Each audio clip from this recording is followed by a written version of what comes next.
नमस्कार दोस्तों, स्वागत है आपका फिट योगी पे। आज का वीडियो में मैं बात करने जा रहा हूँ मृत्यु क्या है और मृत्यु के बाद क्या होता है हमारे साथ। इस वीडियो को बनाने के लिए मैंने बहुत स्पिरिचुअल लीडर्स का उपदेश, बुक्स, रिसर्चेस, भगवद गीता और मेरा खुद का स्पिरिचुअल एक्सपीरियंस का सहारा लिया। एक गहरा टॉपिक है, तो कृपया अपना ईयरफोन लगा के एक जगह पे बैठ के इस पॉडकास्ट को सुनिए। मृत्यु या डेथ क्या है और मृत्यु के बाद क्या होता है हमारे साथ, इसका एकदम सही जवाब ना तो साइंस दे पाता है और ना ही स्पिरिचुअलिटी। परंतु एक बात तो आपको मानना पड़ेगा कि हमारा पूर्व पुरुष स्पिरिचुअली बहुत स्ट्रांग थे और इसी वजह से वो लोग जो इन्वेंट करते थे, आज का साइंस उसको बाद में डिस्कवर करता है। नंबरिंग सिस्टम, आयुर्वेदा और योगा का बेनिफिट साइंस को आज पता चल रहा है।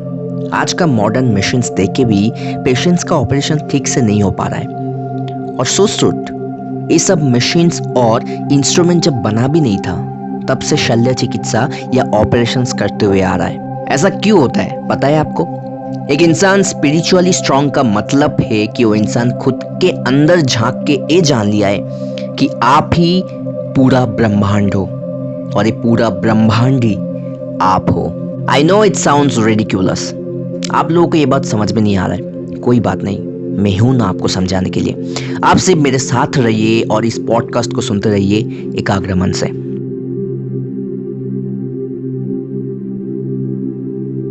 तुम्हें खुद को जानने के लिए जाना होगा थोड़ा पास्ट में, जब तुम्हारा जन्म भी नहीं हुआ था। देखो, तुम्हारा माता और पिता का शादी हुआ, तुम्हारा पिता का शुक्राणु और तुम्हारा माता का डिंबाणु से तुम तुम्हारे माता के कोख में आए। अब धीरे धीरे तुम्हारा माता के कोख में ही तुम्हारा मांस का शरीर बनना शुरू हुआ। अब शरीर क्या है? बारिश का पानी आसमान से धरती पे गिरता है।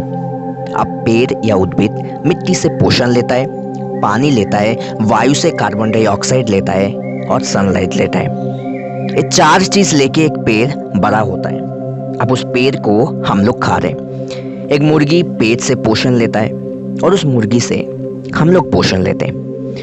हम लोग जब फिश खाते हैं तो फिश कीड़ा मकोड़ा खाता है और कीड़ा मकोड़ा पेट से पोषण लेता है। खाना बनाने के लिए मसाला पेट से आता है, सब्जी पेट से आता है, रोटी चावल सब पेट से आता है।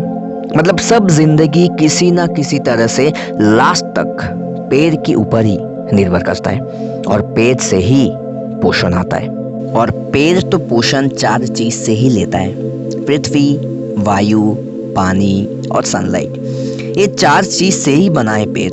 तो आप लॉजिकली, साइंटिफिकली या स्पिरिचुअली किसी भी तरह से आप सोचिए, आपका शरीर भी पृथ्वी, वायु, पानी और सनलाइट से ही बना है। तुम जब तुम्हारा माता के कोख में थे, तुम्हारा माता जो खाना खाते थे, उसी खाने से जो पोषण मिलता था, उसी से तुम्हारा शरीर बना है। और वो खाना किसी ना किसी तरह से डायरेक्टली या इनडायरेक्टली पेट से ही आया था। मतलब पृथ्वी, वायु, पानी और सनलाइट से ही बना था। अब आप खुद बताइए, ये शरीर जिसको हम लोग खुद का शरीर मानते हैं, क्या वाकई में हमारा शरीर है?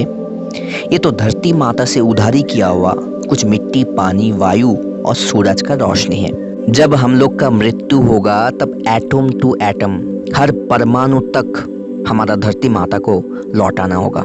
या तो शरीर जलाया जाएगा, जिससे वो राख धरती के साथ मिलके मिट्टी बन जाएगा और धुआं वायु में मिल जाएगा, या तो हमें गाड़ दिया जाएगा, जिससे हमारा बॉडी धरती के साथ मिलके मिट्टी बन जाएगा, या तो हमारा बॉडी को फेंक दिया जाएगा, जिससे कीड़े मकोड़े और दूसरा प्राणी हमारा बॉडी को खाएंगे और वो लोग मरने के बाद फिर मिट्टी के साथ मिलके मिट्टी बन जाएंगे। तो आप बताइए, क्यों होता है हमें शरीर के लिए दुख?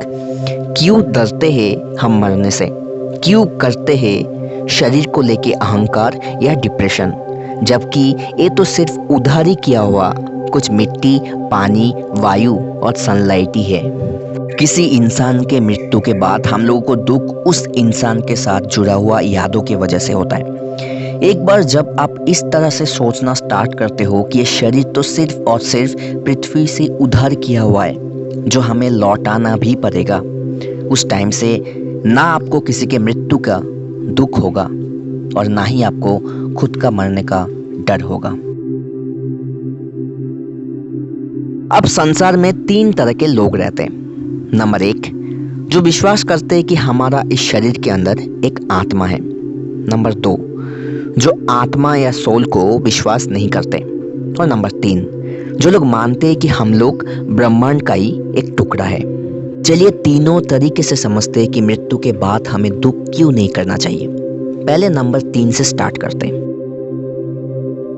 थोड़ा इमेजिन करिए, आपके हाथ में एक गैस बलून दिया गया। आप बोल सकते हो कि ये बलून मेरा है। आपका बलून मतलब वो बलून के अंदर जो हवा भरा हुआ है वो भी आपका ही है, क्योंकि हवा तो बैलून के अंदर ही कैद है। अब जिस समय उस बैलून को आप फोड़ देंगे, आप क्या बोल सकते हो वो मेरा हवा है? नहीं, वो हवा बाहर की हवा के साथ जाके मिल गया। वैसे ही जब हमारा मृत्यु होता है तब हमारे अंदर का जो एनर्जी या सोल या छोटा सा ब्रह्मांड का टुकड़ा था तो आप ब्रह्मांड में जाके मिल गया। हमें दुख करने का कोई वजह ही नहीं बचा। अब आते हैं नंबर 2 पे, जो लोग विश्वास करते हैं कि आत्मा या सोल बोल के कुछ नहीं होता। तब हमारा बॉडी तो सिर्फ और सिर्फ कुछ केमिकल कॉम्पोजिशंस और मास है। हर दिन कितने केमिकल्स वेस्ट होता है? It's just waste of some chemicals, proteins, carbohydrates and fats. तब कुछ केमिकल्स, प्रोटीन्स, कार्बोहाइड्रेट्स और फैट के लिए क्या हमें दुख करना जायज़ है? और आते हैं नंबर 1 पे, जो लोग मानते हैं कि सोल या आत्मा बोल के कुछ होता है। Bhagavad Gita chapter 2 verse number 22, वासास्नि जीर्णानि यथा विहायो नवानि गृह्णाति नरोपराणि तथा शरीरानि विहाय जीर्णानि अन्यानि संयाति नवानि देहि। जैसे हम लोग पुराना कपड़ा छोड़ के नया कपड़े पहनते, वैसे ही हमारा आत्मा या सोल पुराना शरीर छोड़ के नया शरीर धारण करता है। जब आप अपना पुराना कपड़ा छोड़ के नया कपड़े पहनते हो, क्या आपको दुख होता है? जब आप अपना पुराना फ़ोन छोड़ के नया फ़ोन यूज़ करते हो, क्या आपको दुख होता है? नहीं। तब जब आत्मा खुद का पुराना खराब शरीर छोड़ के नया शरीर धारण कर रहा है, तभी भी हमें दुख नहीं होना चाहिए, क्योंकि दुख होना तो नॉर्मल है, परंतु दुख को पनपने नहीं देना ये हमारा जिम्मेदारी है। मेरा कुछ सब्सक्राइबर्स ने मुझे मैसेज किए थे कि अपने प्रिय लोगों को खोने के दुख से कैसे निकाला जाए। इसी वजह से ये वीडियो बनाने का मेरा एक छोटा सा कोशिश था। अगर आपको भी इस वीडियो से कुछ भी वैल्यू क्रिएशन हुआ है तो इस वीडियो को शेयर करना मत भूलना। शायद कोई है जो इस वीडियो को उसके पास पहुंचने का इंतज़ार कर रहा है। अगर आपका ज़िंदगी में भी ऐसा ही कुछ प्रॉब्लम्स है तो मुझे इंस्टाग्राम में डीएम कर सकते हैं। मैं ज़रूर कोशिश करूँगा आपका प्रॉब्लम का सोल्यूशन देने के लिए। इंस्टाग्राम का लिंक नीचे डिस्क्रिप्शन बॉक्स में आपको मिल जाएगा। इस चैनल को सब्सक्राइब करके उस बेल आइकन को क्लिक करना मत भूलना, तो नेक्स्ट वीडियो का अपडेट आपको मिलता रहे। My name is Deepayan and thank you so much for watching.